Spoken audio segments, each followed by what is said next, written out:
My family treated me like a nobody until they found out I owned the company. Chapter 1: The Invisible Sun. You know what's funny? People think being ignored hurts the most. It doesn't. The worst part is when the people who are supposed to know you never even try. My name is Ethan Parker, and for most of my life, I was invisible. Not literally, of course. People saw me, they just never really noticed me, especially my family. Growing up, I was always compared to someone. My older brother Jake was the athlete. My cousin Brandon was the businessman. My younger sister Emma was the favorite. And me? I was just Ethan. The quiet one, the boring one, the one nobody expected much from. At family gatherings, conversations always sounded the same. Did you hear Jake got promoted? Brandon just bought another rental property. Emma is doing amazing in college. Meanwhile, I could sit at the same table for 3 hours without anyone asking how I was doing. At first, it bothered me. Then it hurt. Eventually, I got used to it. And that's dangerous.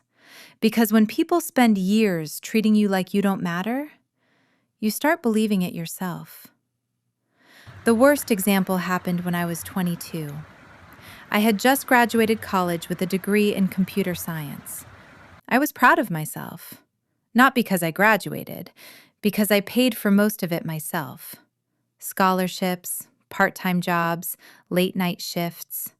I worked harder than anyone knew. At my graduation party, my uncle stood up and raised a glass. For 1 second, I thought he was going to congratulate me. Instead, he pointed toward Brandon. Now that's a future millionaire. Everyone laughed and cheered. Brandon smiled proudly. Nobody mentioned my degree again that entire night. Not once. I remember driving home afterward, sitting alone in my old Honda, staring at the steering wheel, wondering why nothing I did ever seemed enough. That was the first time I seriously considered leaving. Not the city, not the state, my family. Because sometimes the people closest to you become the loudest source of doubt. But I stayed, mostly because of Grandma. She was the only person who seemed to understand. One afternoon, she found me sitting on her porch. I was frustrated, lost, angry. She sat beside me in her rocking chair. For a while, neither of us said anything. Then she asked a simple question. Ethan, what do you want? Nobody had ever asked me that before. Not really. People asked what job I wanted, what salary I wanted, what car I wanted, but not what I actually wanted. I stared out at the sunset, then finally answered. I want to build something. Grandma smiled. What kind of something? I don't know yet.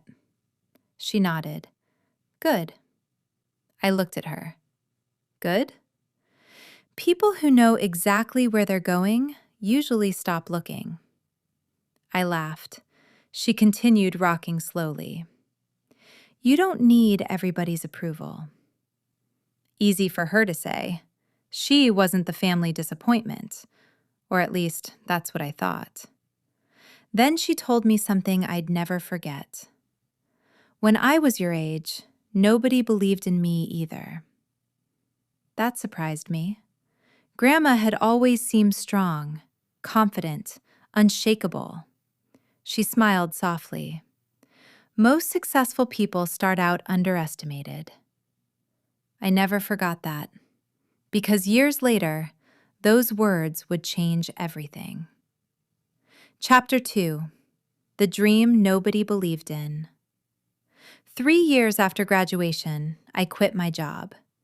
Most people thought I was insane, including my family, especially my family.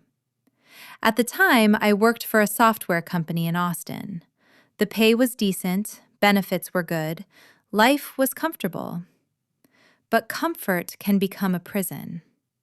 Every day felt exactly the same. Wake up, drive to work, write code, drive home, sleep, repeat. Until one morning, I looked around the office and realized something terrifying. If I stayed there, my life would never change. So I resigned and decided to build my own company. The reaction was immediate. My mother nearly cried. My father thought I was having a midlife crisis at 27. Brandon laughed so hard he spilled his drink. "A tech startup?" he said. "You know 90% of those fail, right?" I nodded. "Probably." That made him laugh even harder.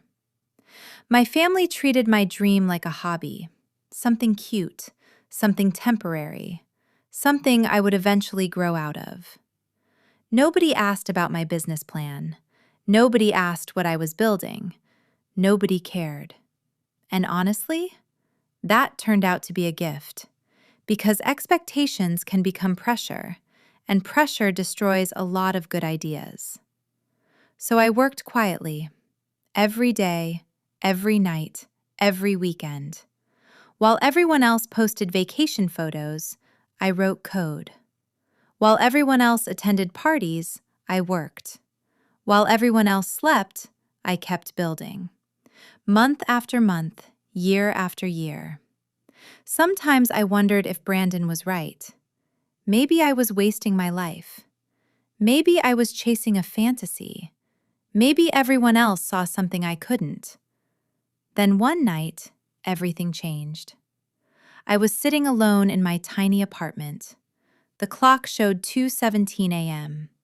My eyes burned from staring at screens all day. Then my phone buzzed. An email. At first, I almost ignored it. Then I saw the sender. One of the largest companies in America. My heart started racing. I opened the message. And what I read would change my life forever.